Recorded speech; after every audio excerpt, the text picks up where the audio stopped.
And we're back here, main event with Bruce Cooper. Really quick, hey Kobe, I couldn't hear what you were saying, buddy. That's what I had a feeling you were saying there. Move your mic in a little bit there so we can hear. But Bruce, how you doing? Sorry, guys, we had to take care of that.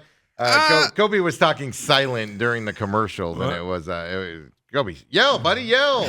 But Bruce, how you doing, man? I'm doing great, guys. You know, that little thing that had me bogged down for a little bit is completely gone. Yeah, so you sound much better. I'm back. I'm back, ready to go. Okay, ready to so roll. I thought it was after the Super Bowl double-digit victory that we declared, and somebody said it would be close. Yeah. Come on. Probably got you right we up there. can get into that, but Coop, to think back to the 25 years, so I don't know how many Olympics you went through on Channel 12, but didn't you have to stay up extra late to do sports? Only when the Olympics were played in Los Angeles in '84 and in Atlanta, I believe it was '96, were we able to keep a regular show. Okay. All right.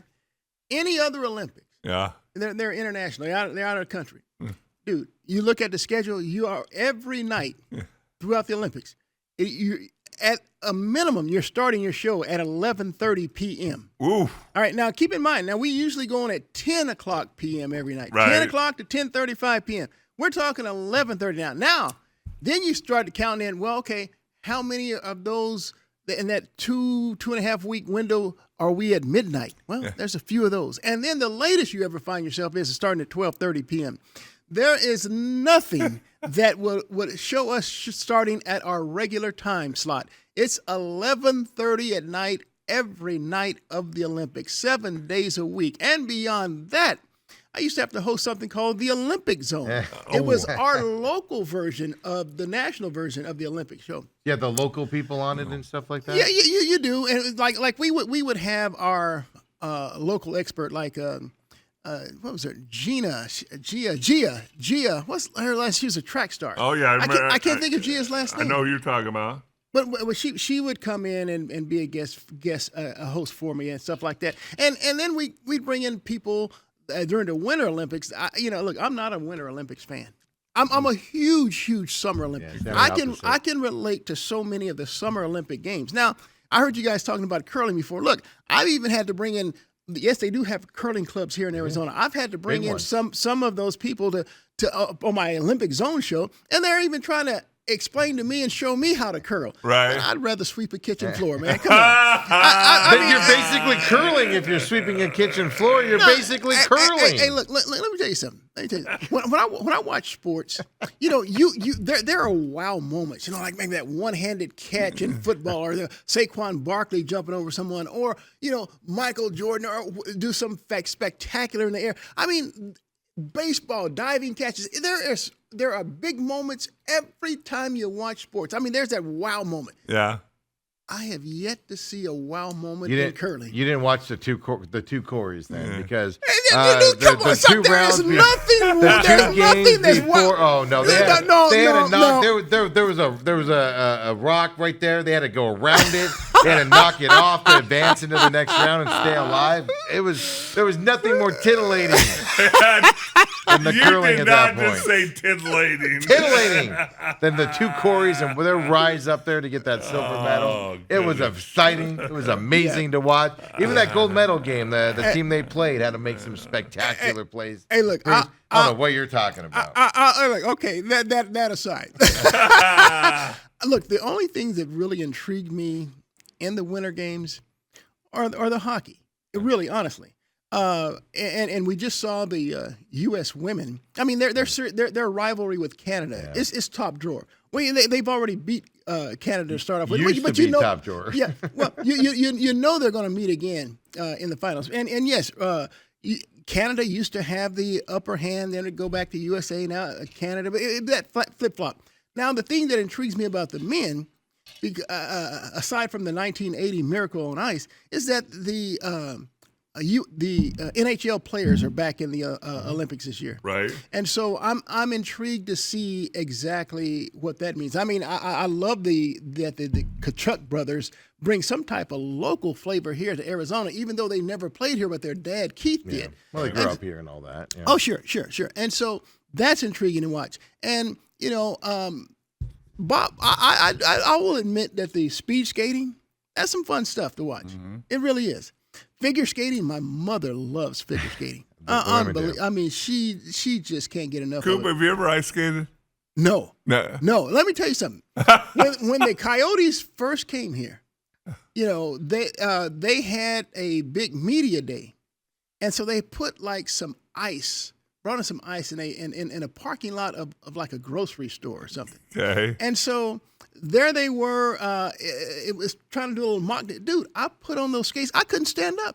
I couldn't stand up on skates. Look, I can barely handle roller skates. Look, give me a pair of sneakers or some cleats for shoes. I can do that. I'm telling you, I am like 3 left feet with skates on. I've been on skates one time at one of my daughter's birthday parties, and I'm okay hanging on to the edge.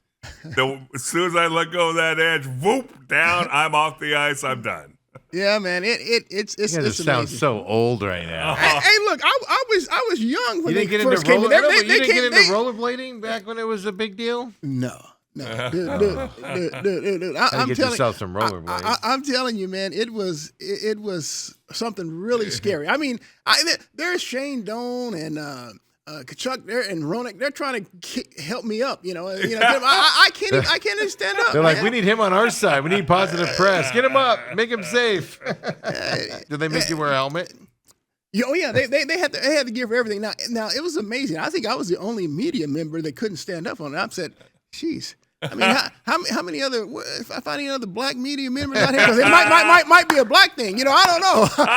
But brother, look, I couldn't stand up, bro. I couldn't stand up. That's great.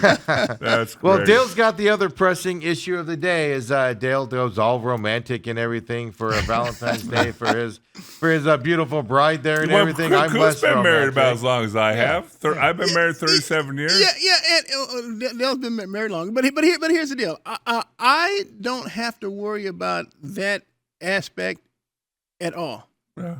I dropped the wife off at the airport at 4 a.m. Oh, so she's gone. She's in Houston, Texas, visiting our daughter. Oh. She's gone. That's it. About a month ago, Bruce, were you going, you know what, you should go visit our daughter in Houston. It's a good time. How about this weekend? Super Bowl's over. It's a twofold thing for her out there. Not only does she stand with our daughter, but there's like a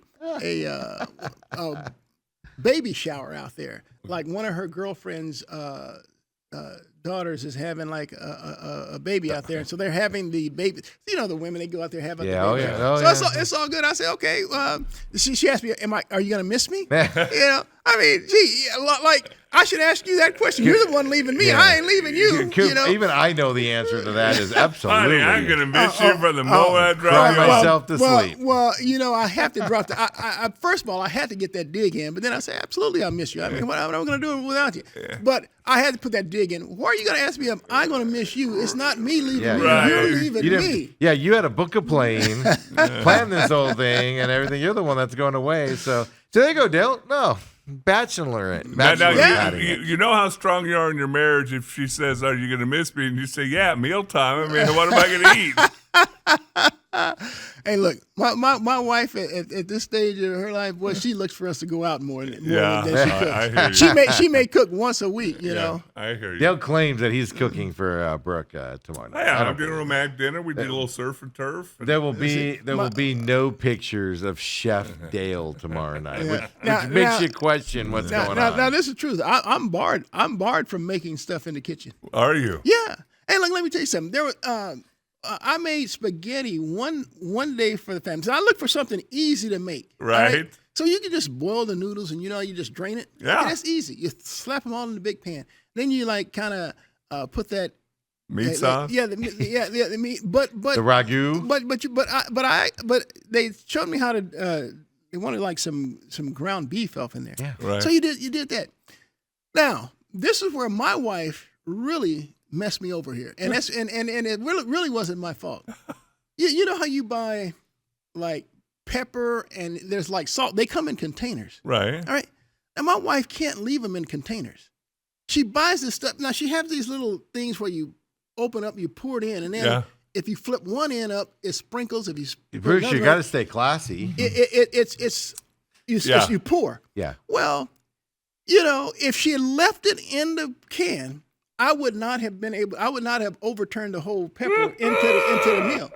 I mean, I'm serious. If you, He's all trying to scrape it out. Yeah, I did. I tried. I did that, and man, my son and my daughter and my wife, they just got on me. So we ordered pizza that night, and I was barred from cooking again. Bruce is like, why is everybody sneezing? Hey, I'm telling you, if I'm blaming my wife, I still blame my wife to this day for that. Well, at least you didn't burn it. Or something. Hey, I did that with the wash early in our marriage.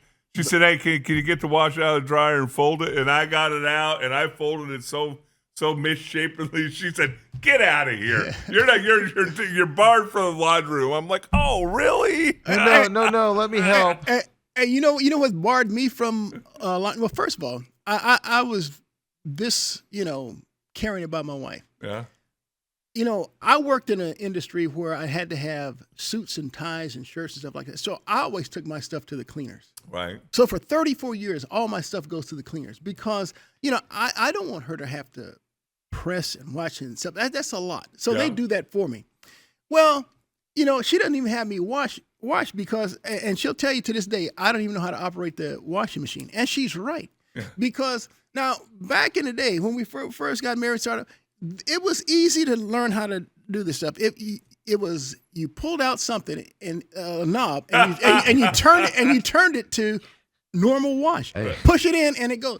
Now she has this stuff where it has buttons for everything. Yeah. I don't even know how to operate. I just got a new washer. I seriously don't know how to operate. Mine will connect to my phone if I wanted to, and I can do everything on my phone. All these things real quick, and then we get to sports.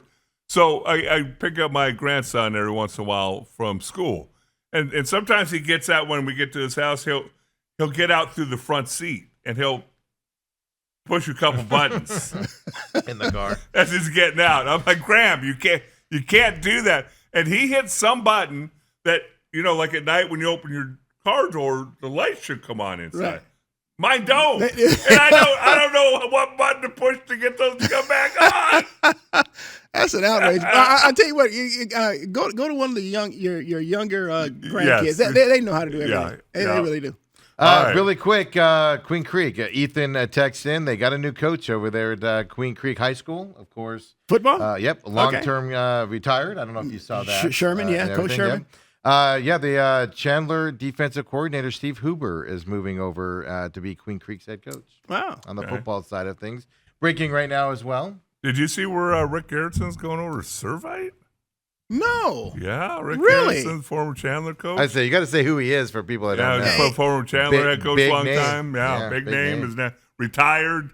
Now he's over at Servite in California. Yeah, my goodness, that's a good program. Yeah, big time program. Big program. Yeah. Wow, I didn't know that. Yeah, I guess you're retired until a big program comes, Colin. Yeah, I really. But he's been out of it for how many years, though? He's been out of it for 5 years. That's what I say. It's been I don't think it's been that long. I lose track because Chandler, even though they're really good, they literally go through coaches like crazy at times. Well, they had the coach that went to ASU. Sean Aguano, and then Garrison stepped in. Yeah, and I think for a few years, right? Yeah, Garrison was there for a while. I think he won like two, I think 3 championships there.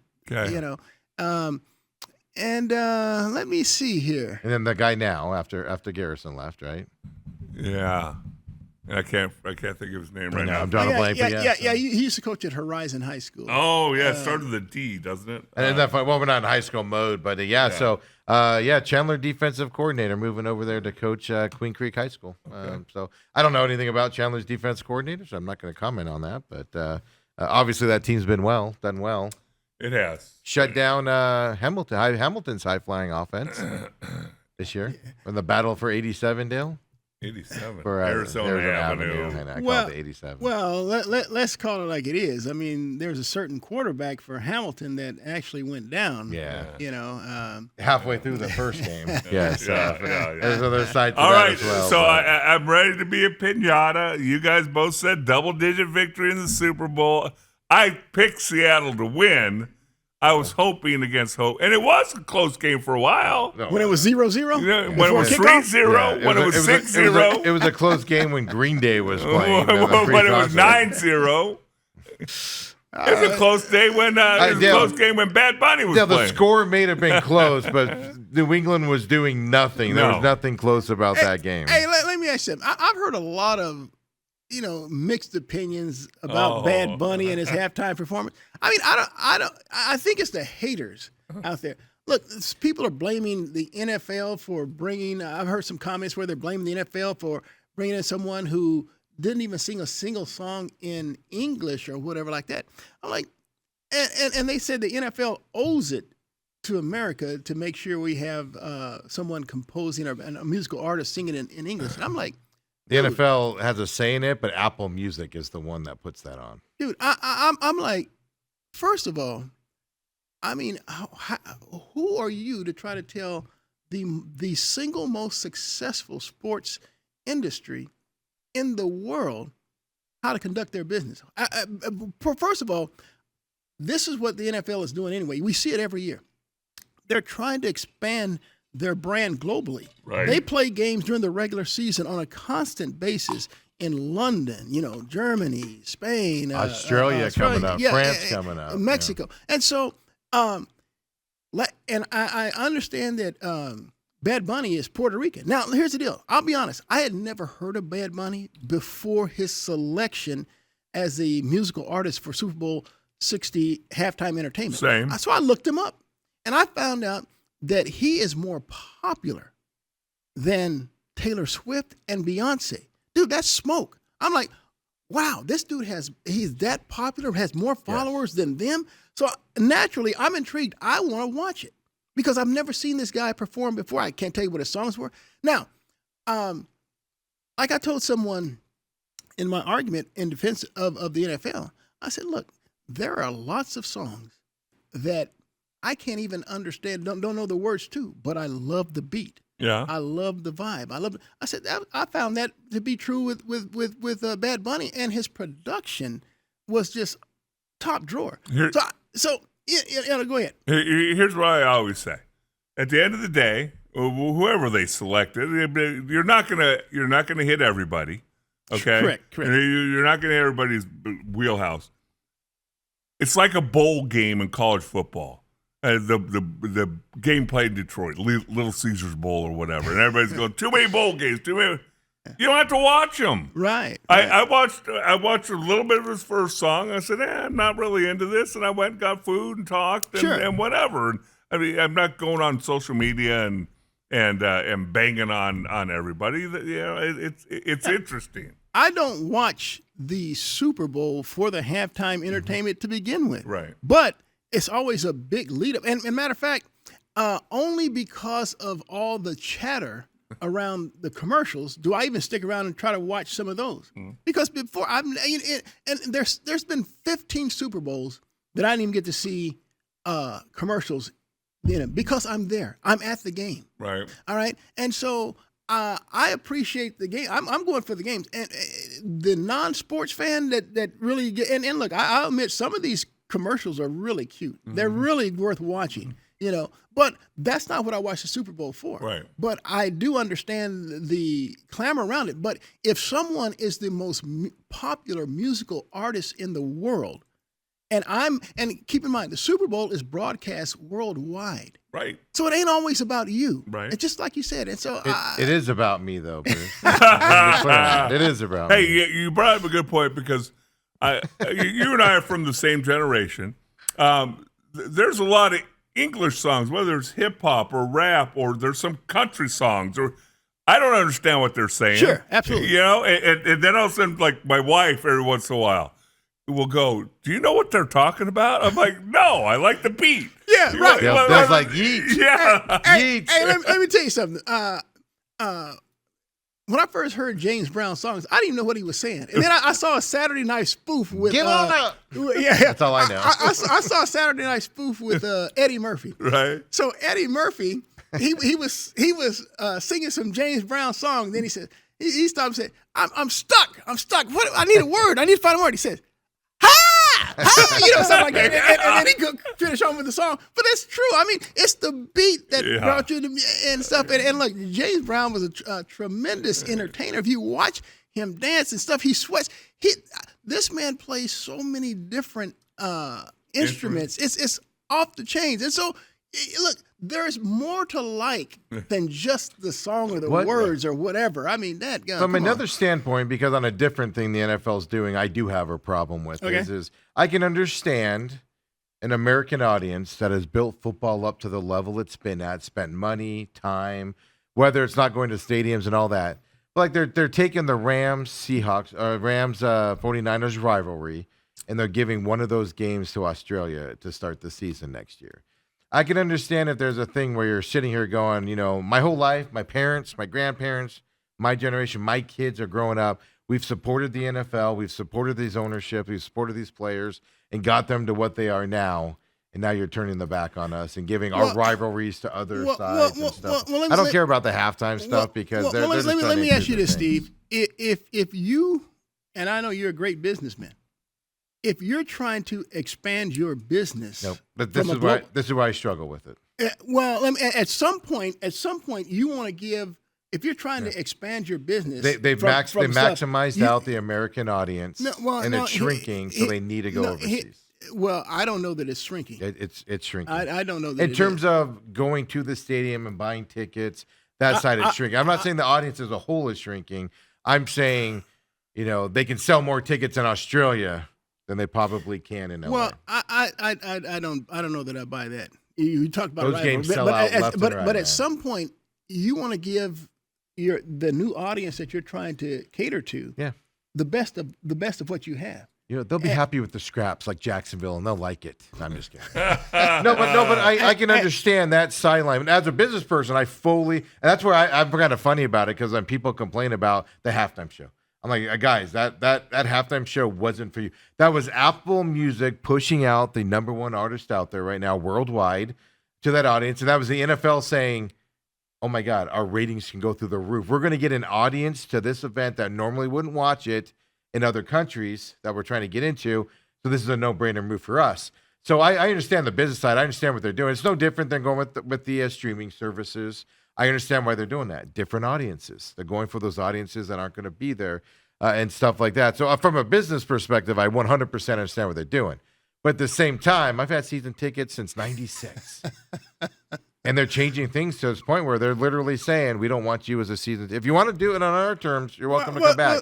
But we don't really want you here.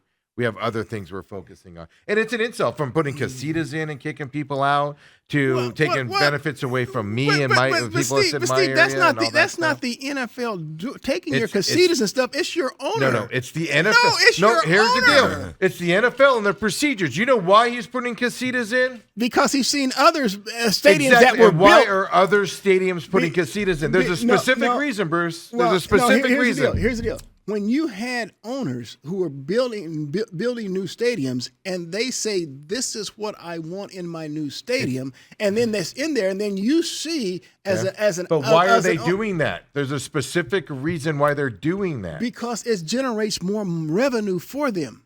It's another revenue stream for them that they don't have to share with owners. If you buy a regular ticket in Section 101, that gets split between all the teams. That revenue.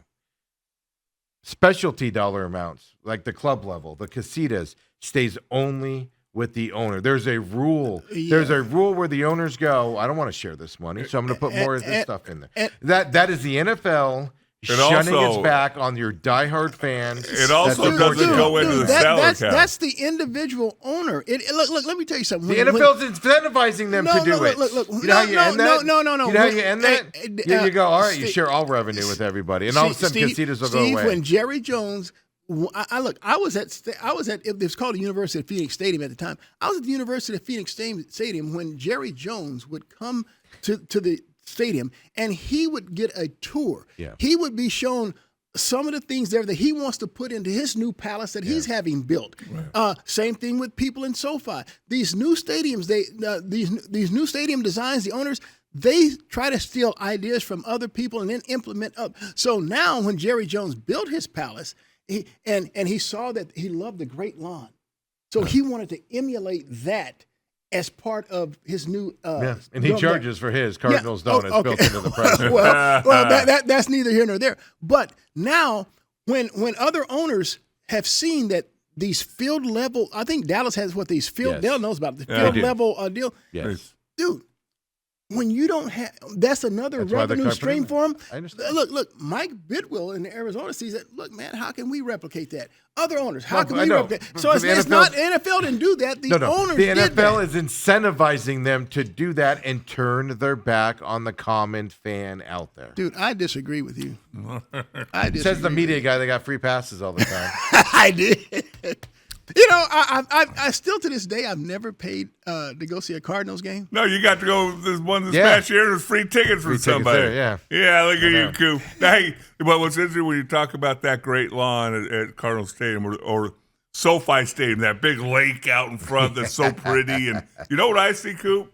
You know what I see? I see less close parking. That means I got to walk further. That's what I see in that thing. Yeah. Hey man, I'm gonna tell you something. They'll hit on something. Look, I've been to some stadiums where you have.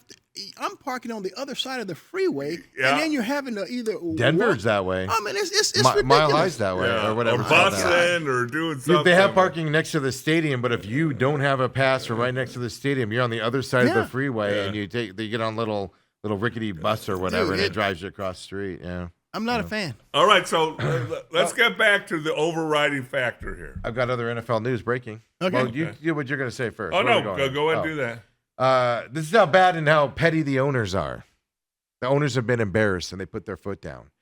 Right now, the NFL, this is from Adam Schefter, the NFL has informed all 32 teams today in a memo, and he has the memo there, that it prevailed against its grievance against the NFLPA, folks, because the NFL owners got embarrassed by those team report cards with how bad their facilities well, were that- and everything. That The team report card is causing the Cardinals owner Michael Bidwell to build a state-of-the-art $150 million state-of-the-art building because he was embarrassed. The NFL has run that grievance, so the NFLPA report cards, have to go away now. What? That's You what they can't just legislate said. that. An arbitrator determined the NFLPA's conduct violated the CBA and ordered the NFLPA to stop making public any future report cards. Wow. So you tell me that the owners have the interest of fans and their players in mind here. They're shutting the team report cards down for one reason. Yeah, They makes it look suck. bad. They don't want to put money into their teams. They're garbage teams, Michael Bidwell, and it's forcing him to spend $150 million of money he didn't want to spend to put a state-of-the-art facility together so he could stop being embarrassed. That's all the owners care about. Dude, that is that. I look. I've seen some Supreme Court rulings in Donald Trump's favor that has really, had me scratching my head. Make no sense. Now, I've seen a ruling here from this arbitrator that makes no sense. Mm-hmm. So it makes me wonder: is there someone on that arbitration board or that Supreme Court then who pays their money? that is giving some favors? Arbitrators get paid by the league. That's why. Well, but they haven't always ruled in their favor. But very this, rarely but they this, have. but this one is so one-sided. Actually, I think only one time an arbitrator's ruled against a team, and that was Michael Bidwell with his dispute with his ex-personnel guy or whatever. They ruled that they did in fact, that private PR firm did in fact slander him in that. They didn't rule against Michael Bidwell. They ruled against the PR firm. I think that's the only time the NFL has lost an arbitration case. They usually win them. Oh. Slanted toward them. But that's the point, right? Robert says the NFL is the owners. This is right. But this is my point. I'll defend an owner led day and right to getting the Australian market and sending teams over there. It's just don't do it with your biggest rivalries. San Francisco, LA is a huge rivalry. That's a rivalry because of the LA and the San Francisco markets. Send Arizona, Carolina over there. Send teams. You can still send good teams. You can send Buffalo and another good team. He was and not still a get upset rivalry. because he's a season ticket holder for the Air Cardinals. He's Yeah, one less home game. You know what? No, actually, the way the Cardinals play at home, please send all the home games someplace else. Do us all a favor.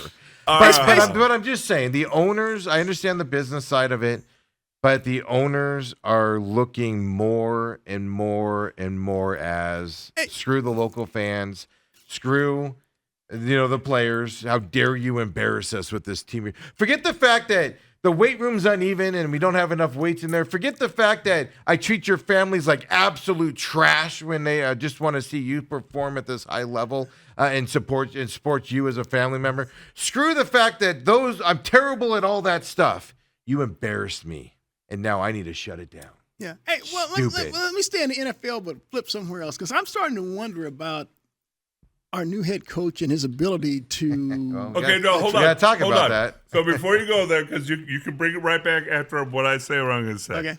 Coop, about 2 years ago, I coined the term, the Valley can't have nice things. I think it is trademarked. There's The a TM Valley on top of it. can't have nice things. So now we can bounce around after we go to your topic, because the Suns, Devin Booker sitting out to rest up for the All-Star game, the Diamondbacks getting hurt before the season starts, and then signing retreads. Valley can't have nice things.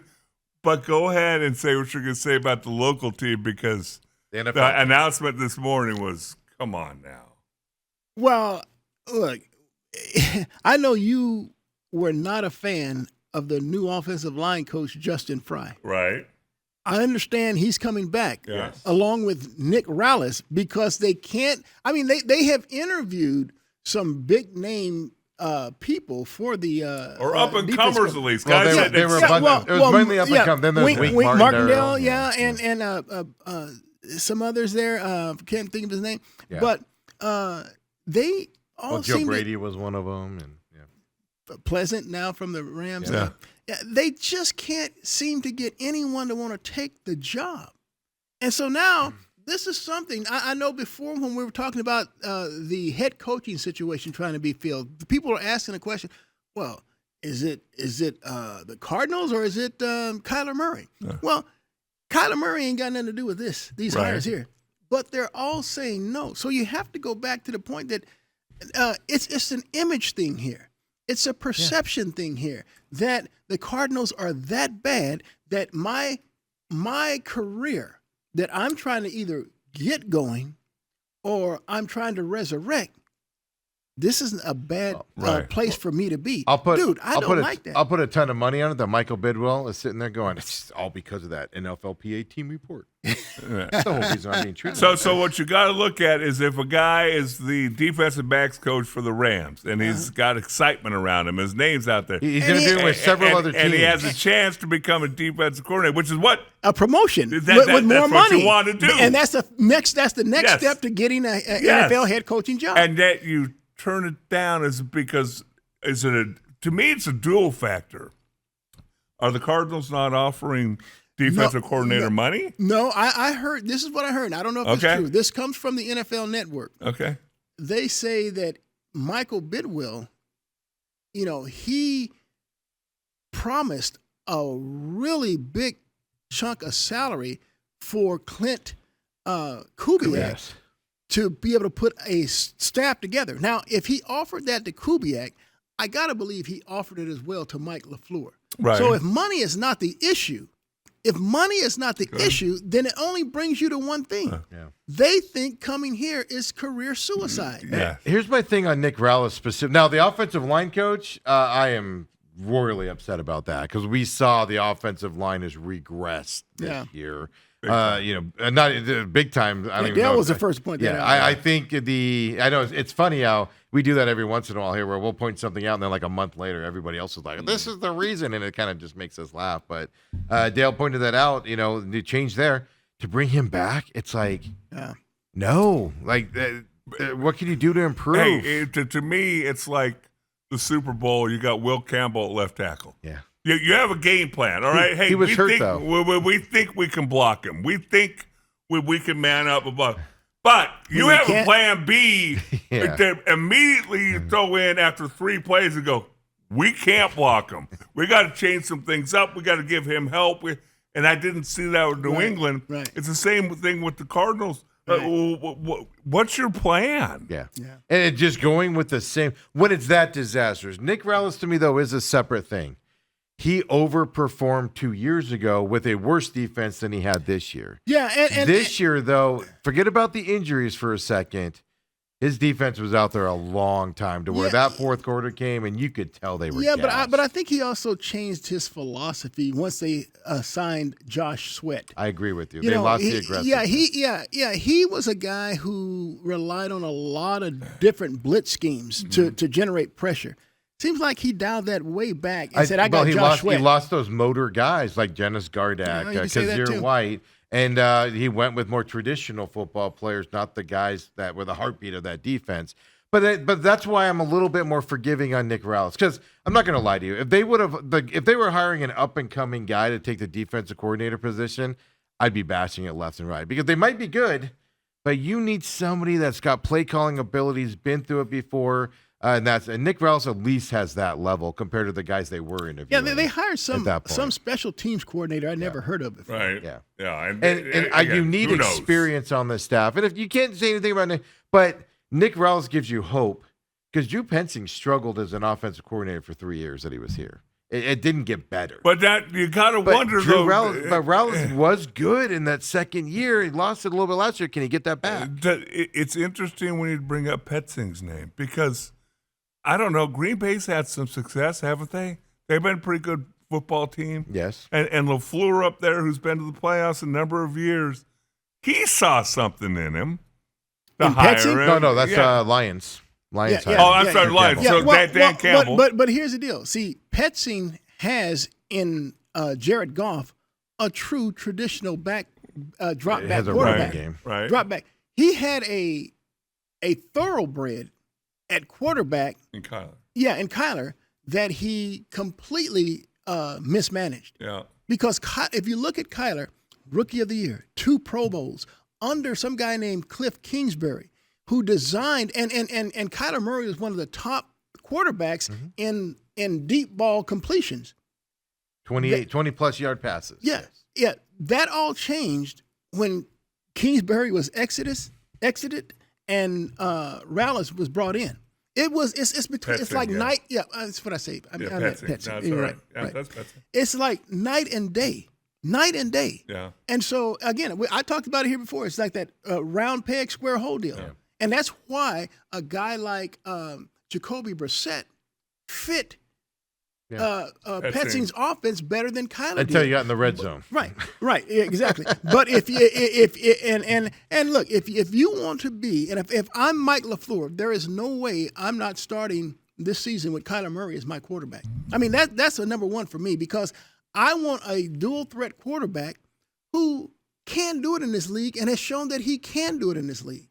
And that's the guy I'm going with. I'm not going with some 12-year veteran who's been a starter at 4 or 5 other different teams, and the results are all the same. Hey, I just went 1-11 with this dude. I mean, stop it.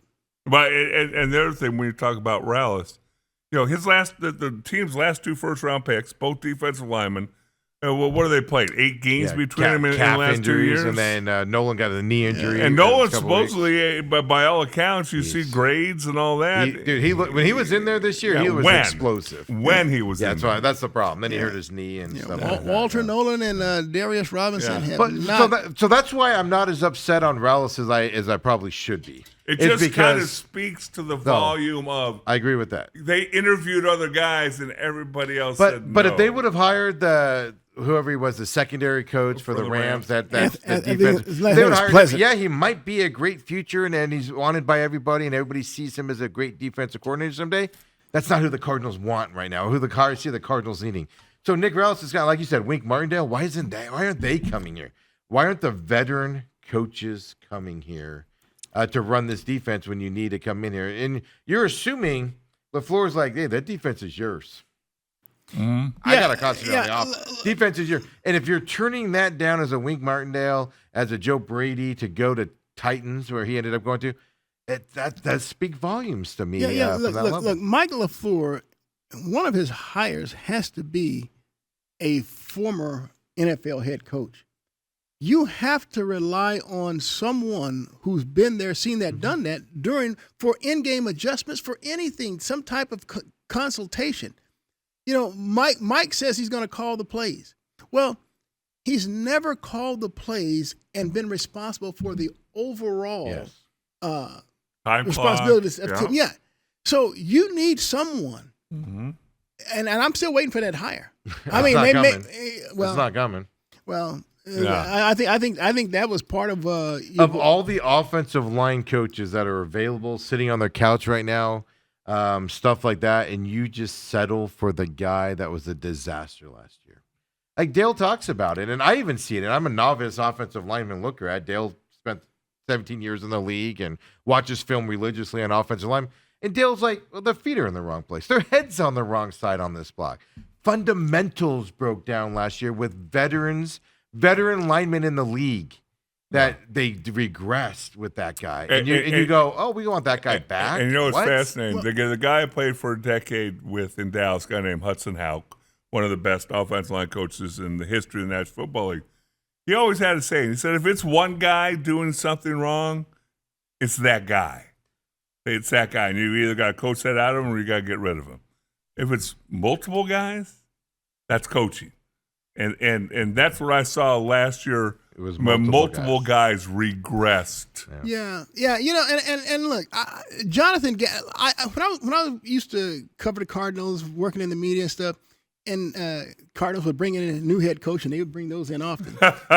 You know, it would amaze me sometimes when they would go out and bring in a guy like, you know the name, Tom Moore. I said, the guy's like 90. Yeah, you know, that's just what exaggerating. Bruce Arians did. Yeah, and I'm like, why are you bringing him? But then He just retired this year, by the way. Tom Moore did? Yeah. Wow, I didn't even know He that. just announced his retirement. I didn't even know the guy was still coaching. Yeah, he but was coaching last year. But they would bring this guy in as a, you know why? Because of his, and I did interviews in there. His NFL experience, second to none, is what they said. In game, He's and I been still through it never all. forget He's it. been through it all. The in game, the preparation work, all these things. His consultation was invaluable to them, and so I didn't see that with Jonathan Gannon. He refused to do it. and- Whether and- there was and- ownership saying you can't do it and- or him refusing to do it, they did refuse to look for help. And I think for Mike LaFleur, it's imperative that he brings in someone who's been there, seen Yes, that, I done agree. that, and he has him to rely What on. does hiring a former quarterback in the league, Matt Schaub, as a new quarterback coach, No, tell I actually you like about that. I actually like that. Matt Schaub, you know, Do you like it more for Malik Willis or for Kirk Cousins? Because that's going to be one of those two guys is going to be your starting quarterback going into next year. for the Cardinals. Which one do you like it better? I would like Malik Willis better because he fits the type of quarterback that I think Well, is that's very what I needed. wanted to ask you. Well, Malik Willis played for his brother in Green Bay, had some didn't really get a chance as a starter, so he's going to get that unknown. But there's enough unknown for him that you might want to take a chance. But he's going to command a lot of money. Well, Whereas Kirk Cousins isn't. here's the deal. Kirk Cousins can't move. I might as well keep Jacoby Brissett. But I saw him here with Atlanta though. He was running that offense like it was nothing, up and down the field, and were they perfect? No, and stuff like that. Kirk but Cousins is a turnover machine. at times, Well, and who does he have on Atlanta that the Cardinals don't have? a little guy Guy named named Bijan. Bijan Robinson. Yeah, you got Bijan. They got the other Robinson, guys that I'm drawing a blank on their names right now too. They have Spitty Studs really. But Matt Schaub is the quarterback coach. Tells me that they might be going towards a young quarterback here. But here's what bothers me with even trying to replace Kyler Murray with a Malik Willis. See, Malik Willis was the number 1 overall pick with a first round draft pick of the Tennessee Titans. Bombed and floundered there. Went to Green Bay, and in maybe like 5 or 6 relief appearances, he's done extremely well. Not good. Very good. Very well. Now, I can tell you that I've seen this act before in Green Bay. Some dude named Matt Flynn got a boatload of money to go to Seattle, and then some dude named Russell Wilson, who was a 3rd-round pick from Wisconsin, winds up beating him out and then leading that franchise to 2 different Super Bowls. Can we go closer to home and go Cobb? Oh, well, Cobb, Kevin Cobb, that, and I pooh-poohed that. I still remember Green that. Bay to Phoenix. I still remember that trade. The Cardinals traded Antonio Cromartie for the, and we're giving everybody heart attacks at home right now with that I name. pooh-poohed that, and let me tell you something. I was up in Cardinals training camp, And yes, indeed, they pulled me aside and asked me, why am I so critical? And when the guy haven't even given the guy a chance. And so then Kevin Kolb wound up throwing 5 interceptions in a red and white scrimmage at Lumberjack Stadium. I'll never forget it. Okay. The next day, you know, when why am I losing his name? The coach, Ken Whisenhunt. Yeah. Ken, so I'm sitting in the media room waiting for Ken to come in from the morning practice and give his daily deal.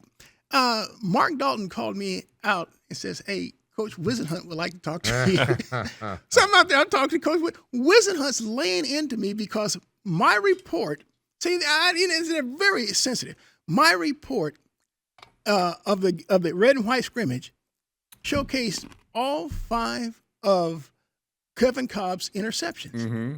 And so he's getting on me about in this. A practice. Red and white scrimmage practice, right. When the fans come in, you're sitting in, it was at Lumberjack. What do you want you to do? Only show 3? Dude, this dude, Ken Whisenhunt got on me and says, hey Bruce, did you notice that he also threw 2 touchdown passes, but you failed to show that? You know, he says, "Look, come on, man. Where's the balance? Where are you being? You're being unfair to this guy. You're not even." I said, Coach, I said, with all due respect, I didn't bring this guy in and anoint him the new savior of this franchise. Right. I said, and he hasn't even played a game. This is a practice, right. And he throws 5 interceptions in a red and white. Coach, that's alarming. It didn't get better when the season started. So, dude, he waylaid into me and stuff like that. So it's like, okay, all right, whatever. He got benched. They started 1-6. I had to look it up, but I couldn't remember who he got benched with. John Skelton ended up taking over the starting role after the first 7 games. It brings up an interesting point because you and I have never talked about this.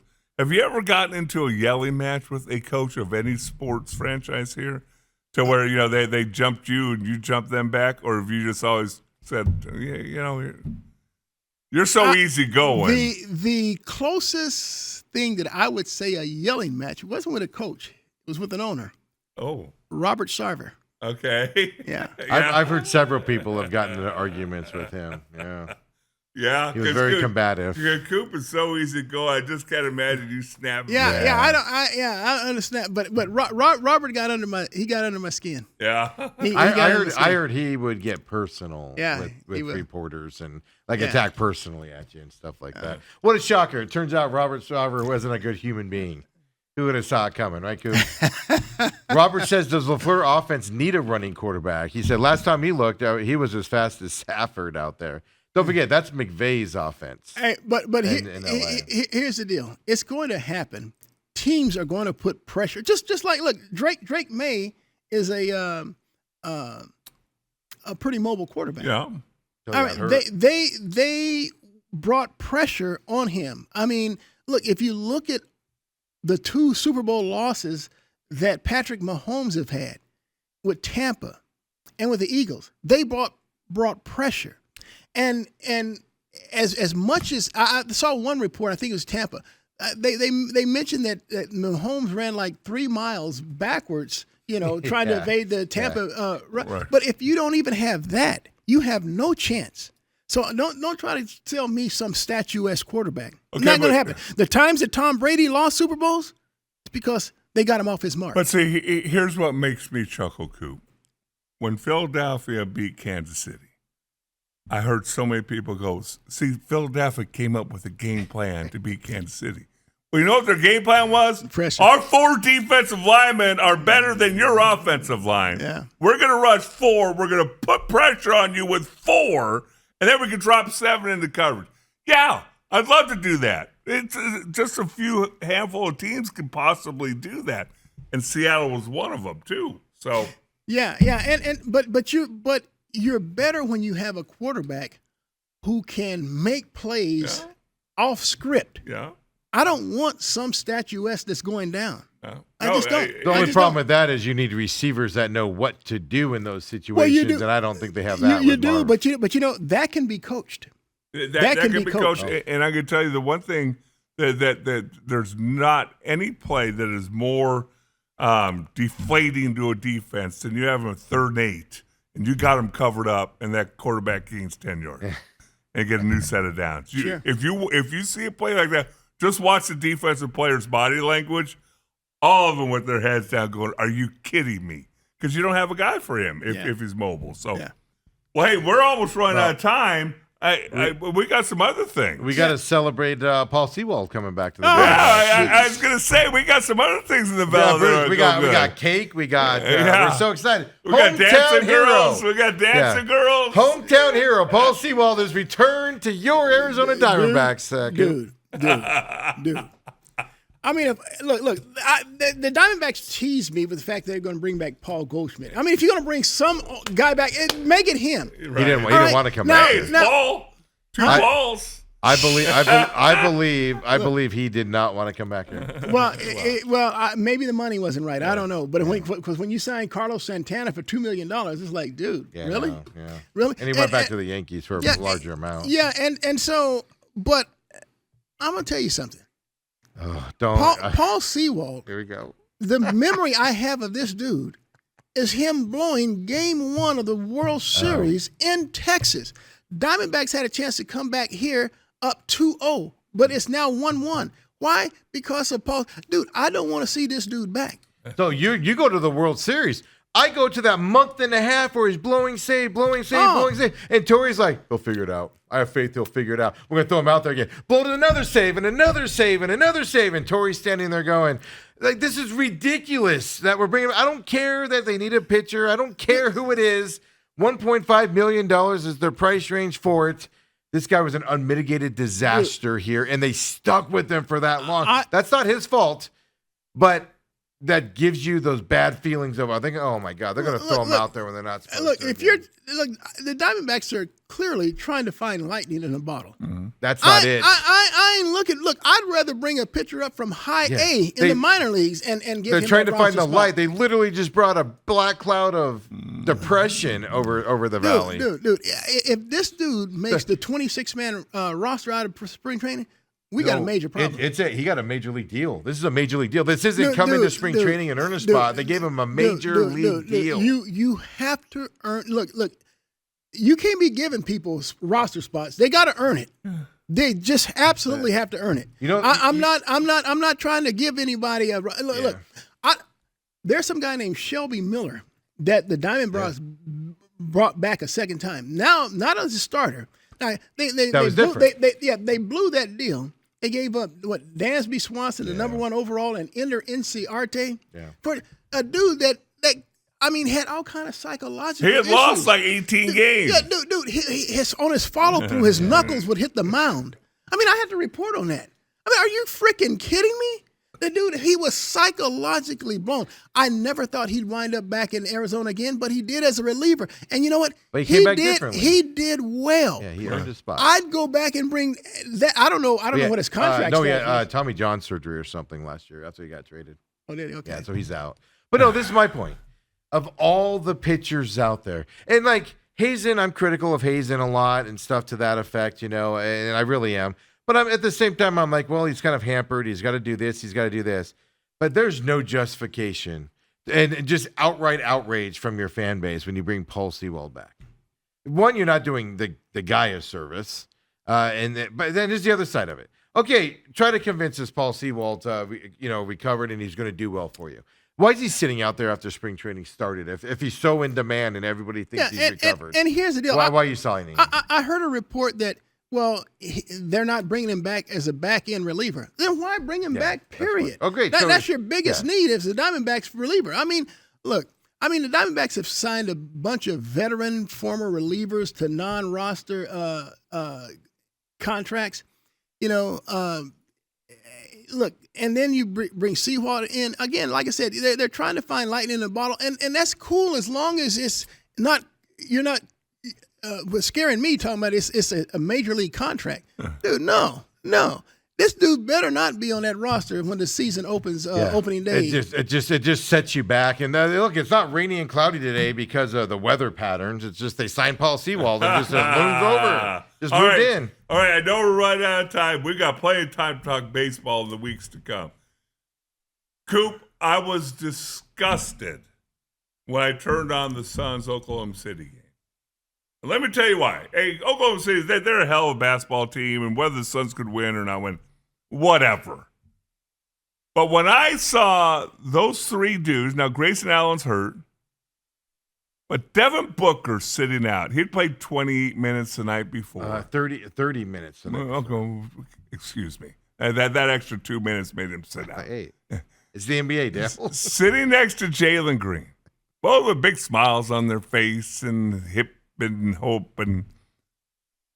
And I see him sitting out. There's not another Suns game for a week. Next Thursday. For a week. And it just brought back these memories, this bad taste in my mouth about a second baseman for the Diamondbacks sitting out a Sunday game before the All-Star game. If Devin Booker goes out and plays 12, 14, 15 minutes in the All-Star game, I'm going to lose my freaking mind. I'm going to lose my freaking mind. That's absolutely, it's such a horrible look. You're not with me? You're looking at me like I'm out of my mind. Yeah, and I'm not accusing the Suns of doing this. I really do believe they have a plan relative to injury management. But I saw that the league, I think I was reading this yesterday, they find a couple of teams. I think the Utah Jazz, $500,000. But they're setting Markkanen and those guys in the fourth quarter and not putting them out there so they can lose. Because Pacers were the other ones. Because they're trying to tank. Yeah. And so Pacers and Jazz. And so I'm like I said, I'm not trying to accuse the Suns of that. I really believe there is this injury management.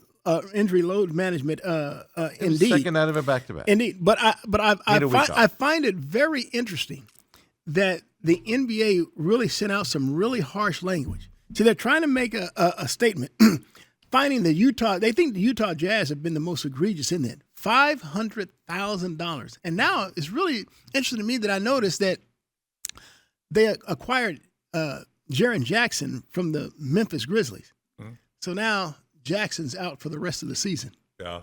With some knee injury or whatever. Right. And so I really believe that the NBA, they've tried this a number of times to reformat their lottery to discourage teams from tanking. Well, I'll just say that while you're in the middle of this, Jazz are doing it egregiously. They're not playing their superstars in the fourth quarter. They sat them down in a game. They're purposely losing games now to do it. And this is egregious. It's one thing if you have the guys playing and you lose, but they're purposely going to that level and making it that bad. So go ahead with the rest. And so while I do see Dale's point to a certain degree when he saw Ketel Marte sit out and then play in the All-Star game, Devin Booker's not only going to play in the All-Star game, he's going to play in the three-point shooting contest.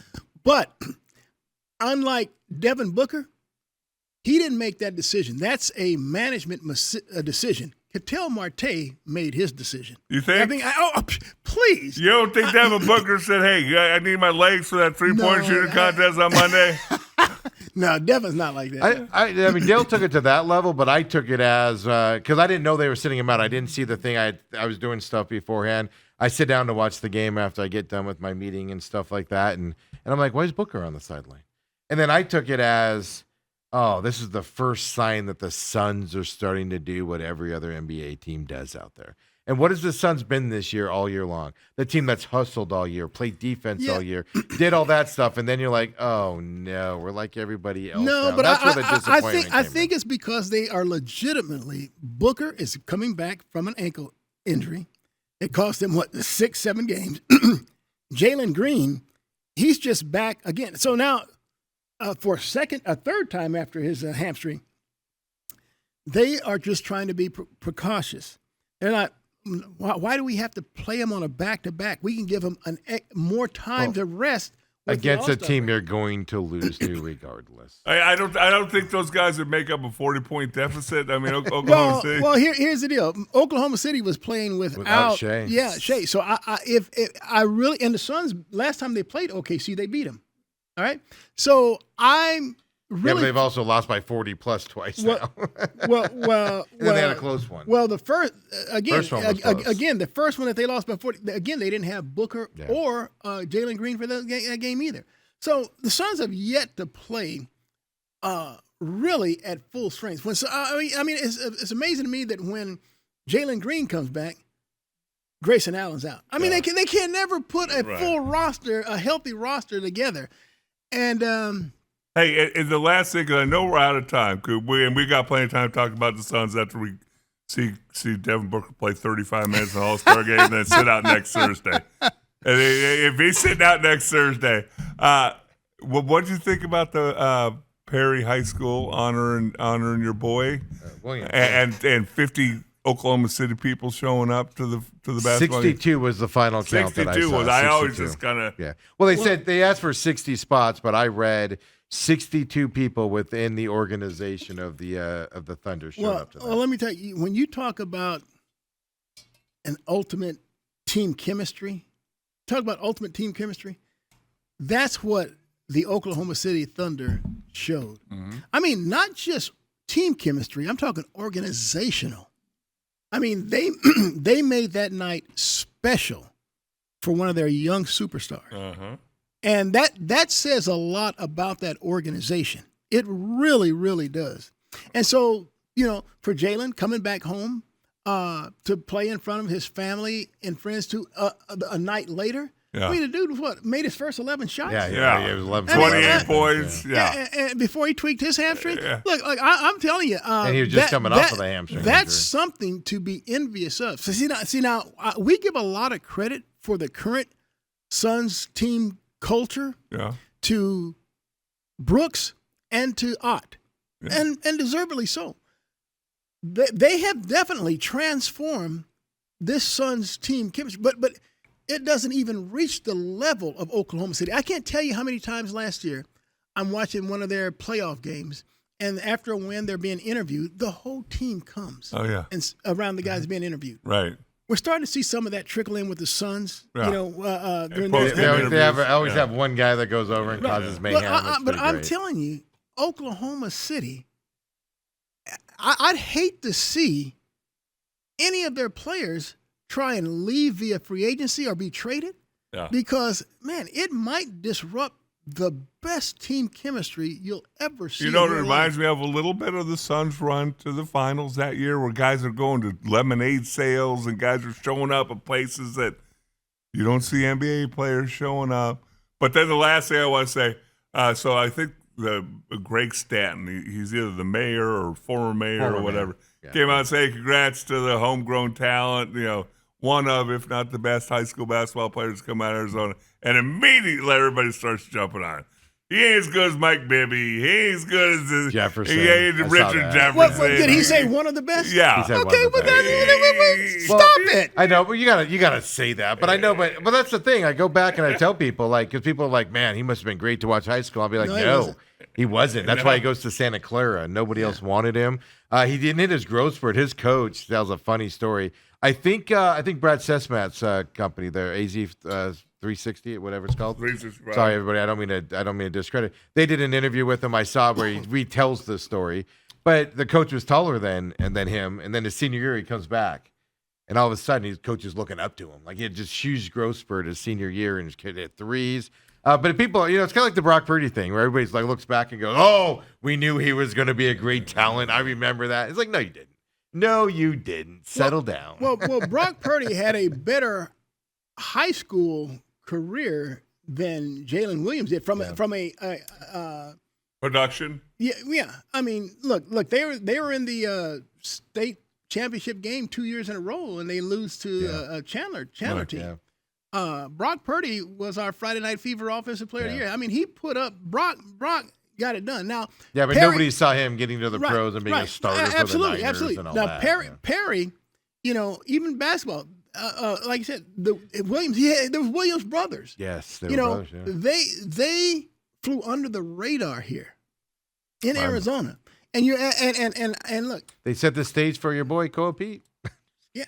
Look, they flew on the radar, and where they are right now, especially he's so good. Jalen, dude, it's he's so good to watch. He's so much fun to watch. Did you have an all-fever basketball team? No, we didn't do the. Okay. Yeah, I don't care about high school basketball. Right. Come on. All right, I just checking because I wonder if you left them off your all-fever basketball team. Really quick before we take off, we could talk about this later, but some details are coming out on Kenny Dillingham's extension, and I find this interesting. One, Chris Cartman. Talks about this yesterday. So, according to Chris Cartman, Sun Devil source, ASU agreed to pay the cost of in-state tuition for Dillingham's children to attend ASU for undergraduate and graduate degree programs in this amended contract. But his kids are only like 3 and 4, right? That's my question here. That's 15, 16 years away before that can start to happen. Does that tell you Kenny Dillingham is set to be here and wants to be here for a while? No, that means that if he gets fired next year or if he leaves, they still got in-state tuition. You don't put that in unless you're planning on being around for a while, right? No? Am I dreaming? Am I dreaming? I'm not taking it like that. I am. Totally am. That's it's an extra $60,000 on his scholarship, on his contract. In 15 years, who knows what it'll cost? The other thing that pointed out that I wanted to bring up with you, because you bring up the Cardinals' assistant pool, they're increasing his assistant pool. $2.2 million is the final number they're putting out there. I like that. So that's another basically almost $2.5 million to pay the assistants out there as well. And it'd be interesting to see what they do at the offensive coordinator position, because Arroyo went and interviewed with the Giants on the professional side of stuff. But he still didn't get that job. He didn't get it, but he took over play calling. I'm just wondering what's going on with that. I wonder if he doesn't spend all $2.2 million extra dollars. Does he get to keep that? Hey, that's a good point. That's it. Well, no, if you don't spend it, they take it away, right? Other thing is baseball for ASU. Willie Bloomquist got a 2-year extension as well for him. The only reason I'm paying attention to this is because you're seeing what ASU with Dr. Crow and, of course, Graham Rossini, kind of what they're doing with these contracts now. They weren't doing this before with Ray Anderson and other people out there. How long is Bobby Hurley's extension? Yeah, well, my point. Well, what I'm getting to here, Dale, is you're looking for a new basketball coach coming up, and there's a guy across town at a minimum you should talk to over at GCU to come in here, right, and step up to that level as well. But, I mean, he gets bonuses on that, of course, but he's going from $390,000 to $475,000, and then another $500,000. He's going up to $500,000 in 27-20. My whole point of bringing this up is ASU traditionally doesn't spend this money on coaches under Crow. They are. They don't, and they have really never. I think they're doing so because they're buying in to not only that aspect but to the NIL. Yes. So they know now that they have to get in that game to be competitive, and so I like everything that I'm hearing relative to that. I do like Bloomquist getting an extension. He's a former ASU baseball player and a very celebrated baseball player. He's just got to fix his pitching staff, and he'll be all right. Yeah, he does. I mean, look, they've had some monster offensive teams. They'll score 19 runs in a game and lose it. Yeah, I mean, because their starters will give up. And so hopefully you're right. They can fix that, because ASU baseball program, from a historical and traditional standpoint, is blue blood. They're elite. But I kind of just look at that as going into, because they're going to need a new basketball coach coming up here. This is giving me, because traditionally the reasons why you ended up with the Herb Sendegs, Rob Evans, you end up with coaches like this is because you don't pay as much and the facilities are less.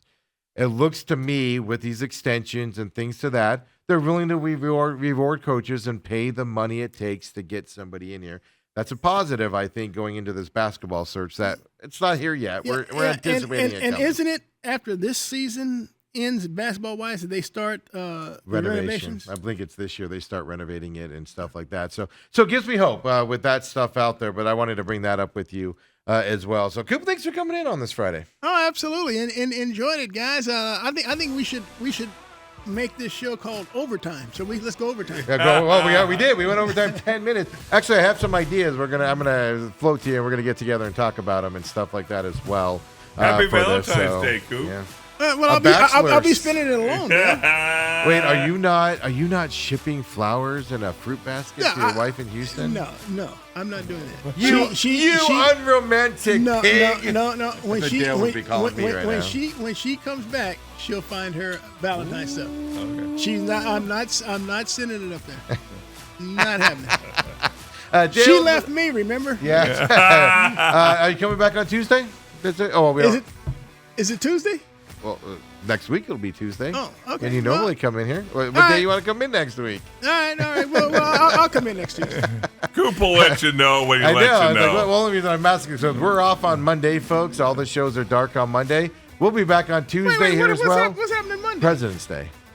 Oh, shoot. Come on, Coop. You took President's Day off every year at that Channel 12. Hey, let me tell you something. Only 3 holidays. They would sit us down in the sports department. Yeah. And they say, okay, New Year. You guys got to work it out amongst yourself. Thanksgiving, Christmas, New Year's. Those are you figure out which one of those you guys want off, and that's it. That's the only one we did.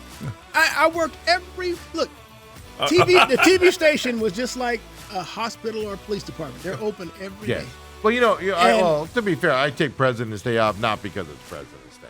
It's because it's my birthday weekend. So my birthday falls around that date. So we take it off, and me and the kids go. We're going out to the Renaissance Festival and stuff like that. We're not doing it because it's open on a Monday. They're usually only weekends, so that's traditionally what we've done. Well, I ain't mad at that. But like honestly, for sports, like they would tell you once August hits, there's no vacation. Yeah, no more vacation. Coop, you know how many Thanksgivings I had to work for crying out loud? I know you while did. You're stuffing your face with turkey. I want you to know that I'd be in the office giving highlights of your games on Thanksgiving. What do you think about that?